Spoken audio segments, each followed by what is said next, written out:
Assalamualaikum warahmatullahi wabarakatuh. Perkenalkan, aku Dava Novan Ardian Saputra.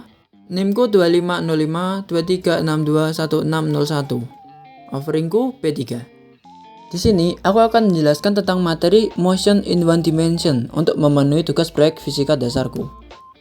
Kalian pernah nggak melihat mobil yang melaju di jalan? Pasti pernah dong. Mobil itu bisa berada di suatu tempat, bergerak dengan kecepatan tertentu, dan kadang juga berubah arah. Dalam fisika, gerakan sederhana seperti ini dijelaskan menggunakan 3 konsep dasar, yaitu position, speed, dan velocity. Konsep ini sangat penting dan menjadi dasar untuk memahami berbagai fenomena gerak. Oke, sekarang kita mulai dari yang paling dasar, yaitu position atau posisi. Position adalah letak suatu benda terhadap titik acuan. Kita dapat memilih suatu titik sebagai origin atau titik nol. Misalnya nih ya, kita akan menentukan titik nol di tengah jalan ini. Nah, jika sebuah mobil berada 30 meter di sebelah kanan titik tersebut, maka posisinya adalah plus 30 meter. Sebaliknya, jika mobil berada di sebelah kiri titik nol, maka posisinya bisa bernilai negatif. Dengan cara ini, kita dapat menggambarkan posisi benda di sepanjang satu garis, yang dalam fisika sering disebut sebagai motion in one dimension. Nah, sekarang coba bayangkan, jika mobil itu mulai bergerak, kita mungkin bertanya-tanya, seberapa cepat mobil itu bergerak? Nah, disinilah konsep speed atau kelajuan digunakan. Misalnya, jika sebuah mobil menempuh jarak 100 meter dalam waktu 10 detik, maka kelajuannya adalah 10 meter per detik. Speed atau kelajuan adalah seberapa jauh jarak yang ditempuh dalam selang waktu tertentu.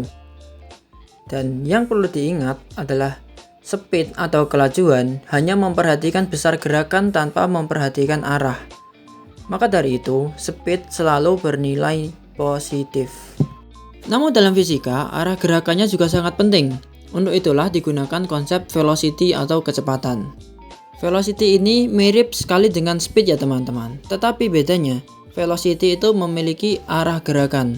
Sebagai contoh, jika mobil bergerak ke arah kanan, kita bisa menyatakan kecepatannya sebagai plus 1 meter per detik. Sedangkan jika mobil bergerak ke arah kiri, kecepatannya bisa menjadi minus 1 meter per detik. Jadi, speed adalah seberapa cepat mobil itu bergerak tanpa memperhatikan arahnya. Sedangkan velocity adalah seberapa cepat dan kemana arah mobil itu bergerak. Oke, sekarang kita akan langsung masuk ke contoh soal tentang average acceleration atau percepatan rata-rata dan instantaneous acceleration atau percepatan sesaat.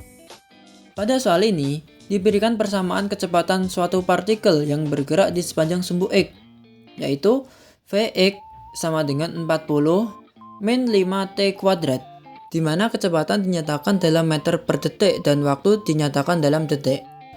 Kemudian soalnya meminta dua hal. Yang pertama, mencari average acceleration dari t sama dengan 0 sampai t sama dengan 2 detik. Lalu yang kedua, mencari acceleration tepat pada t sama dengan 2 detik. Oke, kita langsung saja ke penyelesaiannya. Soal yang pertama adalah mencari average acceleration dari t sama dengan 0 sampai t sama dengan 2. Nah, di sini kita diketahui Vx sama dengan 40 min 5t kuadrat. Dan ditanyakan average acceleration dari t sama dengan 0 sampai t sama dengan 2. Oke, langkah pertama adalah mencari kecepatan awal. Karena t sama dengan 0, maka V0 sama dengan 40 min 5 kali 0 kuadrat. Hasilnya adalah, karena 5 kali 0 adalah 0, maka hasilnya cuma 40 meter per second. Nah, ini kecepatan awalnya. Lalu, saat kecepatan tepat pada t sama dengan 2, maka V2 sama dengan 40 min 5 dikali 2 kuadrat. 2 kuadrat adalah 4, maka 5 kali 4 sama dengan 20. Ini 40 turun. Nah, turun lagi. Nah, 40 min 20 sama dengan 20. Jadi hasilnya saat T sama dengan 2, maka kecepatannya adalah 20 meter per second. Nah, oke. Setelah mendapatkan kedua kecepatan tersebut, kita masukkan ke rumus percepatan rata-rata, yaitu V2 dikurangi V0 per T2 dikurangi T0. Oke, kita masukkan V2 adalah 20. Yang V0 adalah 40 per T2 adalah 2, T0 adalah 0. Oke, hasilnya didapatkan negatif 20 per 2. Jadi, A average-nya adalah negatif 10 meter per second kuadrat. Tanda negatif ini menunjukkan bahwa kecepatan partikel sedang berkurang atau benda sedang melambat. Seperti itu. Oke, sekarang kita masuk ke bagian kedua soal, yaitu menentukan percepatan saat T sama dengan 2 titik. Dari soal kita sudah mengetahui bahwa fungsi kecepatan benda adalah Vx sama dengan 40 min 5t kuadrat. Nah, yang ingin kita cari adalah percepatan sesaat pada waktu tertentu. Oke, dalam kinematika, percepatan sesaat didefinisikan sebagai limit dari perubahan kecepatan terhadap perubahan waktu ketika selang waktunya mendekati 0. Secara matematis dituliskan sebagai ini, AX sama dengan limit delta T mendekati 0 dari delta Vx dibagi delta T. Artinya, kita melihat bagaimana perubahan kecepatan terjadi dalam selang waktu yang sangat kecil. Pertama, kita cari dulu kecepatan pada waktu T plus delta T.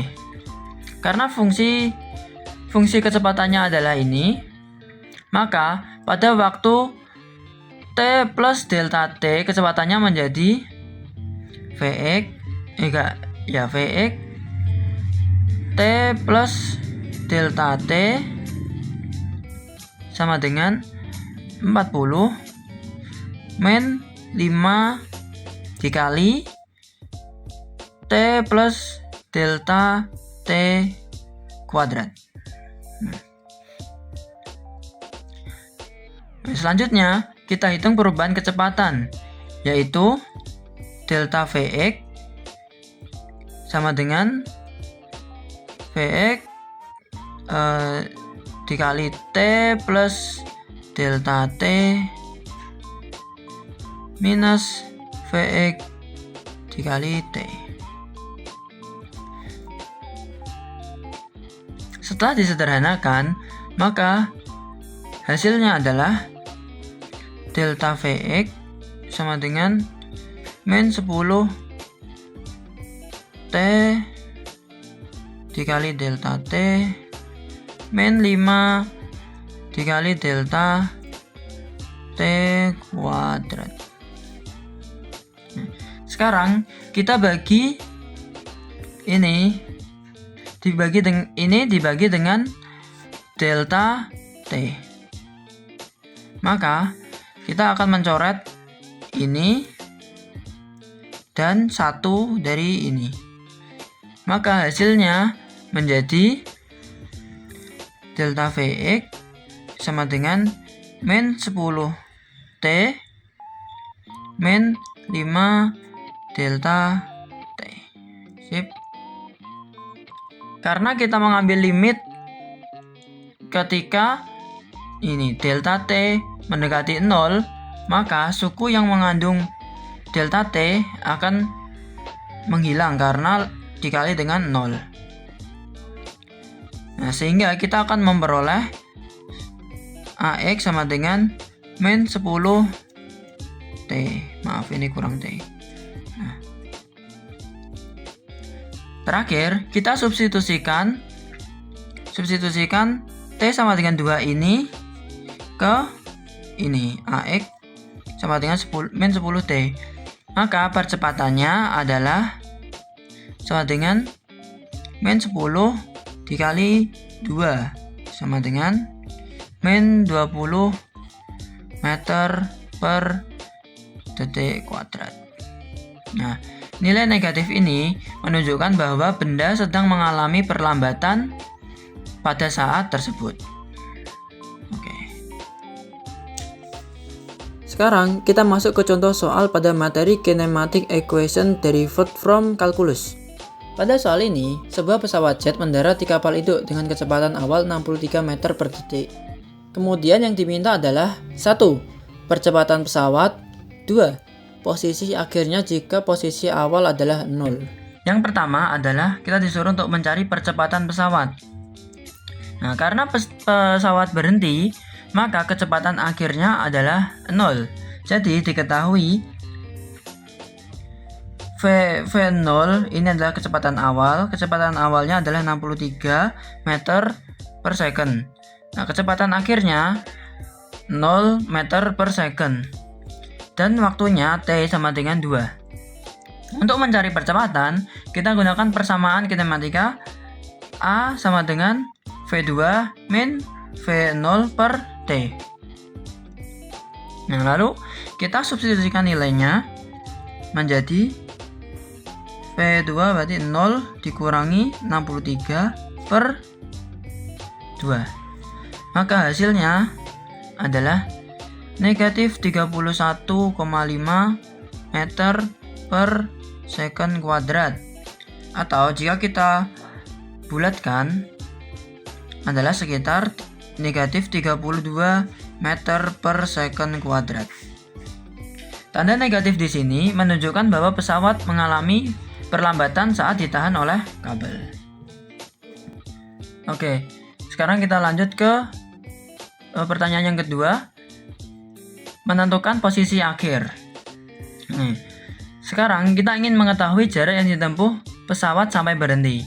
Untuk itu kita menggunakan persamaan kinematika XF sama dengan XI plus setengah dikali kecepatan awal ditambah kecepatan akhir dikali T. Karena pesawat mulai dari posisi 0, maka XI-nya adalah 0. Nah, lalu kita substitusikan nilainya. Jadi XF sama dengan 0 plus setengah dikali 63 plus 0 dikali 2. Nih, sekarang kita hitung. Nah, ini bisa kita coret. 2 sama 2 ini bisa kita coret. Hasilnya XF sama dengan 63 meter. Artinya, pesawat membutuhkan jarak 63 meter untuk berhenti setelah menyentuh landasan kapal induk. Nah, contoh ini menunjukkan bahwa persamaan kinematika dengan percepatan konstan dapat digunakan untuk menganalisis proses perlambatan suatu benda dalam waktu yang singkat. Konsep percepatan dan perlambatan seperti pada contoh ini juga digunakan dalam rekayasa sipil, khususnya pada analisis kendaraan yang bergerak di jalan atau jembatan. Misalnya ketika sebuah truk melaju di jalan kemudian mengerem hingga berhenti. Kita perlu mengetahui berapa besar perlambatan kendaraan dan berapa jarak yang dibutuhkan untuk berhenti. Informasi ini digunakan untuk merancang panjang jalur pengereman pada jalan raya, menentukan jarak aman antar kendaraan, dan memastikan bahwa kendaraan dapat berhenti dengan aman sebelum mencapai persimpangan atau tikungan. Dengan menggunakan persamaan kinematika yang sama seperti pada contoh tadi, kita dapat memprediksi bagaimana kendaraan bergerak dan memastikan desain jalan yang lebih aman.